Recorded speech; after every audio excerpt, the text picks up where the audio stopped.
Hello दोस्तों, स्वागत आपका आपके अपने YouTube चैनल GKY विकास 113 के अंदर। दोस्तों, आज हम हर्षवर्धन से संबंधित जितने भी प्रश्न बनते हैं उन सभी प्रश्नों का ध्यानपूर्वक अध्ययन करेंगे। HSSC का ये फेवरेट टॉपिक है भाई। यहाँ से HSSC एक या दो प्रश्न जरूर बनाती है। तो हम बेहतरीन लेक्चर स्टार्ट करते हैं जय सरस्वती माँ का नाम लेकर। हर्षवर्धन का संपूर्ण परिचय। हर्षवर्धन का जन्म कब हुआ? हर्षवर्धन का जन्म 590 ईस्वी में, 590 ईस्वी के अंदर। हर्षवर्धन के पिता का नाम प्रभाकर वर्धन व माता का नाम यशोमती। प्रभाकर वर्धन व यशोमती के 3 संतान थे। पहला राज्यवर्धन, दूसरा हर्षवर्धन।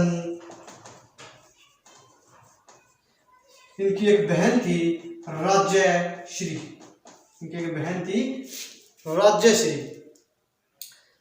दोस्तों, राज्यश्री का पति था ग्रह वर्मा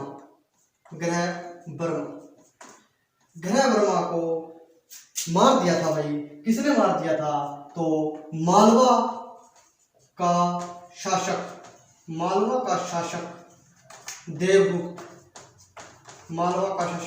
देवगुप्त ने।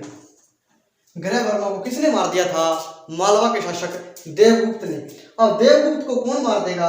तो देवगुप्त को मार देगा राज्यश्री का भाई राज्यवर्धन। किसको मार देगा? मालवा के शासक देवगुप्त को।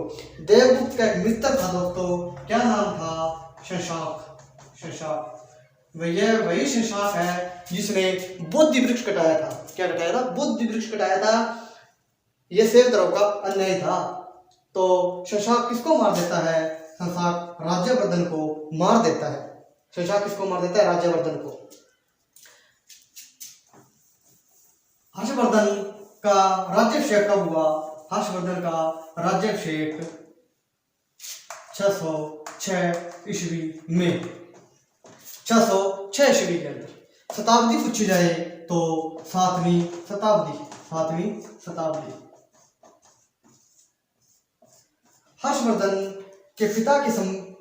का पिता प्रभाकर वर्धन के समय विद्रोह हुआ था। कहाँ हुआ था? प्रभाकर वर्धन के समय विद्रोह हुआ था। कहाँ?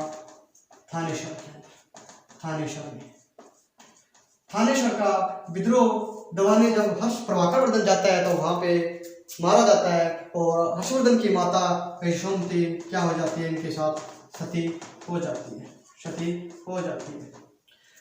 थानेसर का प्राचीन नाम क्या था? थानेसर का प्राचीन नाम सथानेश्वर।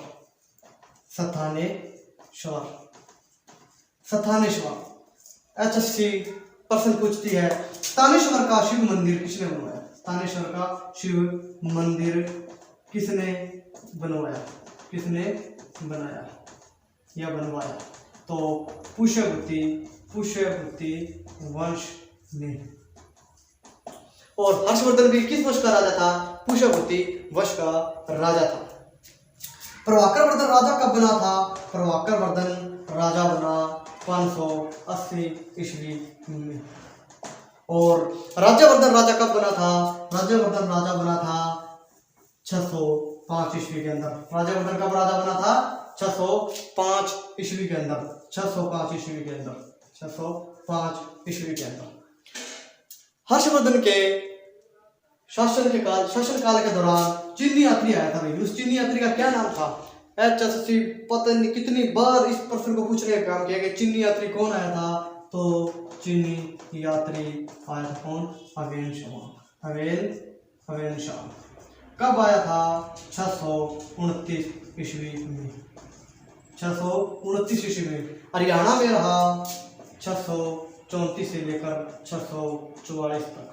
अवेन शाह को कहा जाता है यात्रियों का राजकुमार। क्या कहा जाता है? यात्रियों का राजकुमार कहा जाता है। यात्रियों का राजकुमार किसे कहा जाता है? अवेंश वांग को कहा जाता है। अवेंश वांग ने पुस्तक लिखी थी सी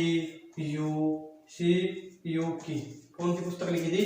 सीयू की पुस्तक लिखी थी। यात्रियों का राजकुमार कहा जाता है। 629 में भारत आया जब हर्षवर्धन का काल था। 634 से लेकर 644 तक कहाँ रहा था? हरियाणा के अंदर रहा था। जन्म 602 चीन के लुओ यंग नामक स्थान पर। मृत्यु हो जाती है अवेंश वांग की 5 फरवरी 664 ईस्वी में। कब मृत्यु होती है? जन्म 602 लुओयंग नामक चीन के एक शहर के अंदर 5/2/664 के अंदर क्या हो जाते हैं? 5 फरवरी 664 में अवेंश वांग की मृत्यु हो जाती है। हर्षवर्धन का दरबारी कवि कौन था?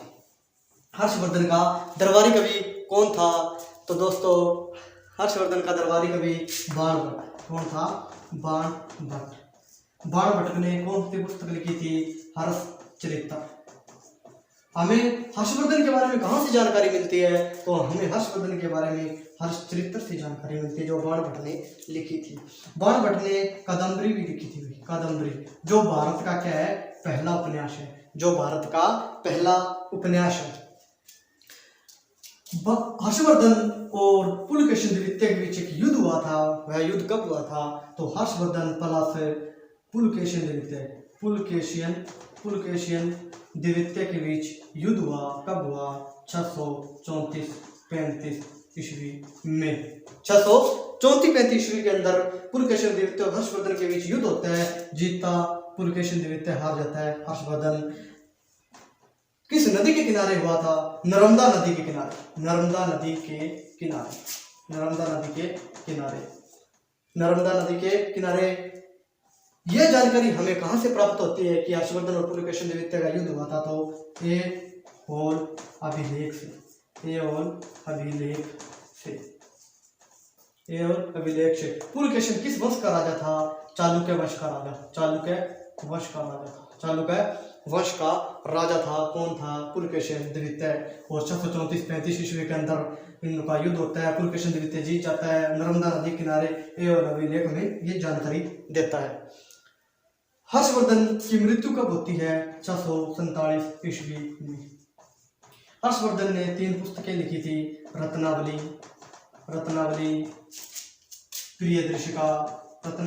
प्रियदर्शिका और नागानंद। ये पता नहीं एचएसएस ने कितनी बार ये प्रश्न पूछे है कि हर्षवर्धन की पुस्तकें पूछी है। तो रत्नावली, प्रियदर्शिका और नागानंद 3 पुस्तकें किसने लिखी थी? ये पुस्तकें हर्षवर्धन ने लिखी थी। हर्षवर्धन के समय एक जाति आक्रमण करती थी। उस जाति का क्या नाम था? हुण जाति आक्रमण करती थी। हुण जाति। हर्षवर्धन की मृत्यु के पश्चात कौन सा वंश आया था? तो गुर्जर प्रतिहार वंश आया। गुर्जर प्रतिहार वंश आया था। हर्षवर्धन ने कुंभ के मेले की शुरुआत की थी। कुंभ का मेला 12 वर्ष के अंतराल में लगता है। कहाँ?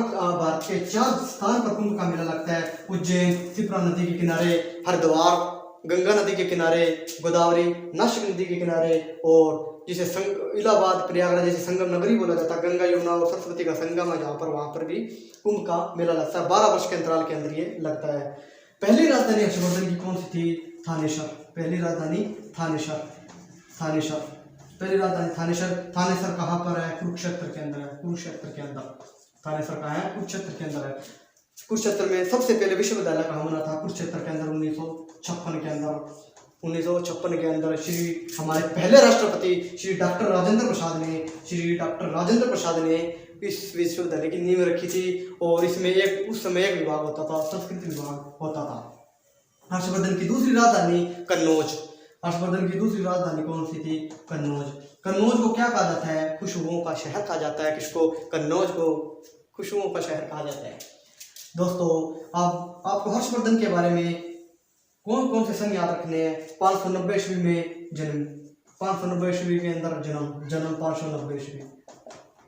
राजा बना 606 ईस्वी में। अवेंश वांग आया, यात्रियों का राजकुमार आया 629 ईस्वी में। हरियाणा में रहा 634 ईस्वी से लेकर 644 ईस्वी तक। 634-35 ईस्वी के अंदर पुलकेशिन द्वितीय का युद्ध हुआ। हर्षवर्धन आ गया। ये जानकारी एओलक अभिलेख से मिलती है।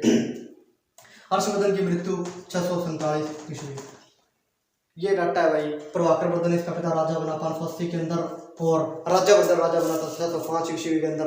ये जितने भी HSSC प्रीवियस पेपर हुए हैं, ये जितने भी प्रश्न आपको कराए हैं सभी प्रीवियस पेपर में पूछे गए प्रश्न है। ये HSSC इस टॉपिक से बहुत इंपॉर्टेंट टॉपिक है। ये HSSC इस टॉपिक से हर बार 1% या 2% जरूर पूछने का काम करती है हर एग्जाम के अंदर, चाहे कोई भी एग्जाम हो HSSC का, चाहे कोई भी ग्राम सचिव का हो। आने वाले एग्जाम है जैसे ग्राम सचिव का एग्जाम है, स्टेट का है और कोऑपरेटिव सोसाइटी के अंदर SI का एग्जाम है। इन सभी एग्जामों में ये प्रश्न आपको जरूर देखने को मिलेंगे, तो इस टॉपिक का ध्यानपूर्वक अध्ययन कीजिए। दोस्तों ये डाटा था हर्षवर्धन के बारे में। तो बताना आपको ये लेक्चर कैसा लगा और कमेंट करना, लेक्चर को लाइक करना और चैनल को सब्सक्राइब करना और अपने दोस्तों के साथ शेयर करना और कमेंट करके बताना कि आपको लेक्चर कैसा लगा। मेरा चैनल का नाम है GKY विकास 113। धन्यवाद दोस्तों।